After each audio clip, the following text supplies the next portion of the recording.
ก่อนเบิ่งคลิปนี้ก็อย่าลืมกดไลค์กดแชร์กดติดตามหรือว่าคอมเมนต์ที่สำคัญก็คือกดซุปเปอร์ตังให้แน่เด้อทุกคนกราบสวัสดีทักทายสบายดีเด้อพ่อแม่พี่น้องเบิร์ดสุขุทุกคนสบายดียามแดงไปลงคลิป2 มื้อแล้วทุกคนหากระมาแต่หาหนูทุกคนกับบอบิ๊กเพื่อนกำลังเดินทางมาแต่ว่าบอโตมาหอดก่อนบอโตมีข้อคำปรึกษาทุกคนเนาะเกี่ยวกับโรคพยาธิของบอโตเป็นมานี่ก็ประมาณ3 ปีเลยแต่ว่าอยากขอคำแนะนำในคำปรึกษาจากพี่น้องเบิดสุขุทุกคนเนาะบางทีทุกคนกับบางคนก็จะเป็นหมอเป็นแพทย์นะสินะบอโตก็เลยอยากขอคำปรึกษาเล็กๆน้อยๆก็คือบอโตเป็นโรคทางหลังทุกคนเนาะเวลาอากาศเย็นบ่ว่าจะนอนห้องแอร์หรือว่าพัดลมดังเบาโตนี่แบบหายใจฝืดแบบมีขี้มูกตลอดเวลาบ่แม่นเฉพาะอากาศยามหนาวเลยทุกคนเนาะยามหนาวนี่แห้งคักหายใจฝืดเบื้องหนึ่งตันเบื้องหนึ่งยามแรงก็เป็นทุกคนเนาะแต่ว่าเบาโตก็ลองไปเสิร์ชเบิ่งในอินเทอร์เน็ตก็ได้เห็นเลยฮู้ว่ามันเป็นโรคอย่างเกิดมาโรคไซนัสดังอักเสบยังจักอย่างเลยทุกคนเบาโตก็ได้ลองตัดสินใจว่าถามเบางคนบางทีมีคำแนะนำนะทุกคนไม่รอบางทนเวลาสูบชิวนี่สินะแต่แบบน้ำมูกอะเล็กน้อยเนาะแต่ว่าแบบมันตันดังเบาโตมา3 ปี3 กว่าปีเลยทุกคนจึงว่าเบาโตก็ได้ว่าขอคำปรึกษานำบางทีบางคนก็เป็นหมอเป็นแพทย์นะทุกคนและก็มาเบาโตก็คิดอยู่ว่าสิไปปัวอยู่ประเทศไทยเนาะยังหาแผนโฮมเงินอยู่ทุกคนโฮมเงินแต่ก็จึงสิไปเบิ่งว่ามันอยากรู้ว่าการปัวนี่มันใช้เงินหลายเติบบ่ทุกคนเนาะกับโรคเขาเอิ้นว่าโรคไซนัสเบาโตไปเสิร์ชเบิ่งในอินเทอร์เน็ตเบาโตก็รักษามาเรื่อยๆก็ยังคือเก่าอยู่ทุกคนคืออากาศเย็นๆจังซี่นี่อุ้ยสีบเลยทุกคนเด้ดูสิเห็นป่ะสีบเลยหายใจได้เบื้องหนึ่งจะมันเป็นยังกับพยาธิโรคขานี่เบาโตเป็นมา3 ปีกะใส่น้ำยาตัวเขาสีดนะทุกคนสีดเขารังนะสีดแต่ก็ยังคือเก่าแต่ก็เบาโตก็ลองเฮ็ดสูตรอาหารเนาะเห็นในคลิปในTikTokในอย่างนี้เนี่ยเขาเอาคาขี้ไข่ขี้หูดเอาไปต้มแล้วก็มาห่มหาผ้าขาวมางุ่มหัวแล้วก็ปกห่มดังก็ยังคือเก่าทุกคนเนาะลองเฮ็ดมาอะไรอย่างเงี้ย2-3 มื้อเบาโตเฮ็ดเบิ่งมันยังเป็นคือเก่าปะเบาโตว่ามันอาการนั่นนี่มันเรียกว่านักเติบนะทุกคนหายใจได้เบื้องหนึ่งมา3 ปีแล้วเป็นจังซี่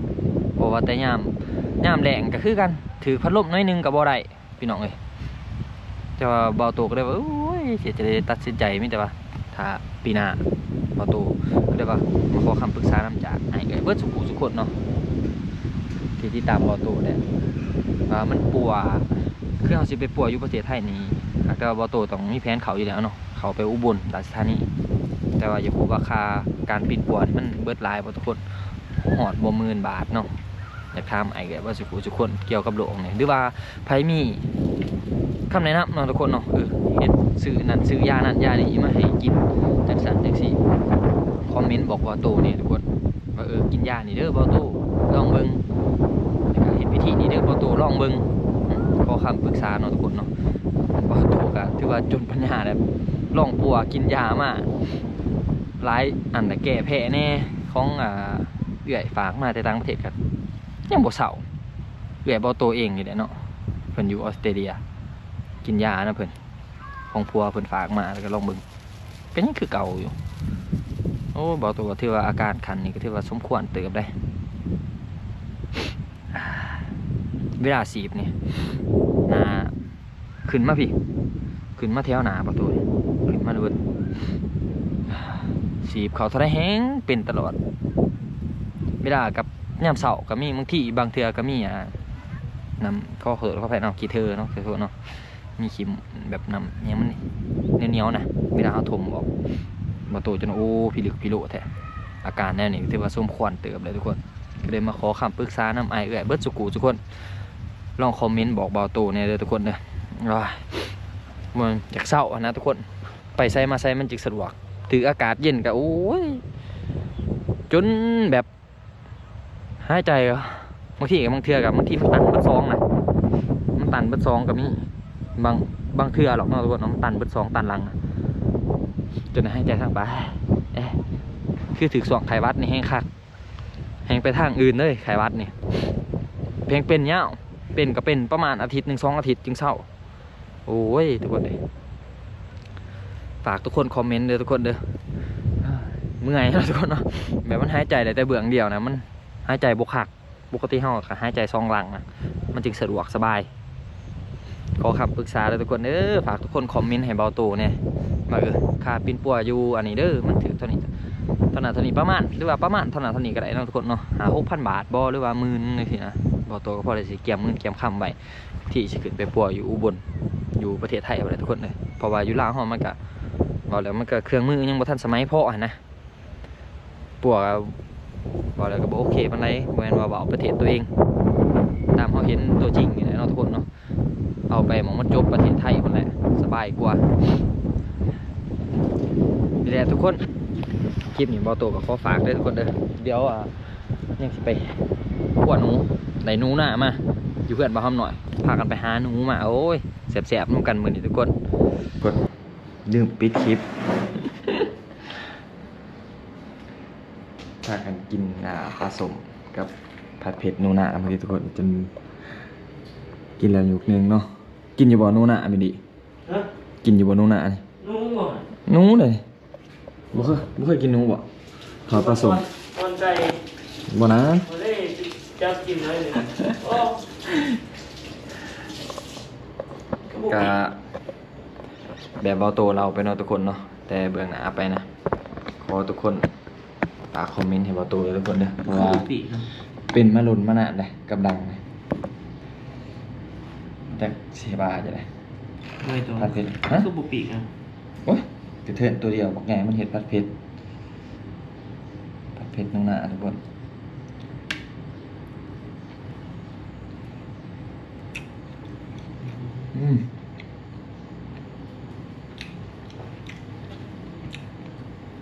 เรื่องปิดคลิปก็เลยมาปิดคลิป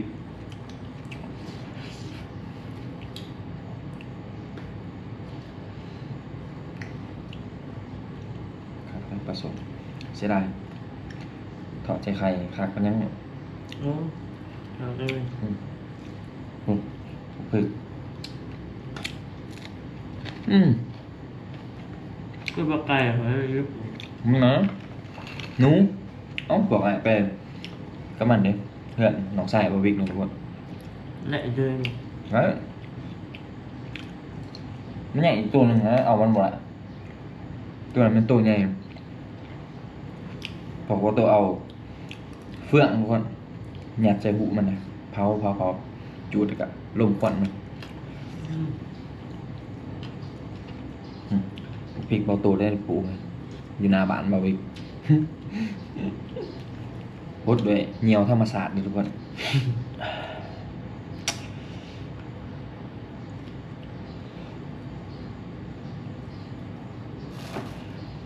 เดี๋ยววันอาทิตย์นัดกันไอ้น้องนี่งานเจ้าตับเด้ผมไม่กินหูมูเงินเดี๋ยวทุกคนเนาะจริงไรกันฝากทุกคนคอมเมนต์บอกแน่นะทุกคนเนาะวิธีรักษาเกี่ยวกับโรคดังเขินมาโรคไซนัสเนี่ยมาโตไปเสิร์ชเบิ่งในอินเทอร์เน็ตจะขึ้นสิคนไล่สิหูได้จากไปดีนะทุกคนเนาะมาโรคนี้มันเกี่ยวกับแบบโดยเฉพาะทางดังเขาเลยแต่ว่ามาโตอาการนี่ก็โมซื้อขันยังหรอกมิแต่เป็นแบบว่าบ่ใจย่ามแดงย่ามฝนย่ามหนาวเป็นเนาะทุกคนเนาะบ่แต่เปิดพัดลมบ่ถือแบบสีลมๆแน่หลังเขานี่เป็นโดดหายใจฝืดเบื้องหนึ่งนี่ก็ยังหายใจฝืดเบื้องหนึ่งนี่ทุกคนหายใจบ่สะดวก ได้ดังเดียว บางทีบางมือมันก็เปลี่ยนมาเบื้องนี้บางนี้ก็เปลี่ยนมาเบื้องนี้โอ้ยบางทีก็มีแบบน้ำมูก3 ปีถ้าว่าเป็นบัดนี่มันบ่ฮอดตี3 ปีทุกคนอย่างเกมมันก็อาทิตย์หนึงหรือเดือนหนึงเป็นบัดไข้บัดนะอันนี้ก็บ่มีอาการไข้การหยังมันจะเป็นแบบนี้แหละฉีดไปเรื่อยอยู่บ่โตหั่นจังหน่อยถ่ายคลิปบางคนก็จะบ่โตเป็นหยังคือฉีดนี่อันนี้มันเป็นรังของเราทุกคนเนาะเป็นพยาธิเราเองนี่แหละเดี๋ยวทุกคนคลิปนี้บ่โตก็มาขอคำแนะนำจากไอ้เอื้อเบิดสุขุทุกคนเนาะฝากทุกคนคอมเมนต์บอกบ่โตเลยทุกคนว่าจะเป็นการรักษาอยู่ไทยนะมันใช้งบเท่าไรนะประมาณเท่าไรก็ได้เนาะทุกคนเพราะบ่โตจึงสิตั้งใจโฮมกันนะครับสิไปปัวให้มันเศร้านะทุกคนอยากไปเฮ็ดมันเศร้าบัดเดียวนะเพราะว่าบ่โตลองมาซื้อยามาสิเฮ็ดอบสมุนไพรคาต้มคาสิไข่ขี้หูดแล้วก็ห่มก็ยังบ่เศร้า ทุกคนเดี๋ยวมาท้าใหม่กับบ่ทุกคนแล้วก็ FC บ่ทุกคนเนาะที่ติดตามบ่โตฝากทุกคนคอมเมนต์บอกบ่โตเด้อทุกคนเด้อเกี่ยวกับลูกบ่โตนี่แหละพบกันคลิปหน้าเด้อทุกคนคลิปนี้ก็ขอบใจทุกคนที่เบิ่งคลิปจนจบบ๊ายบายอย่าลืมคอมเมนต์บอกให้เด้อพี่น้อง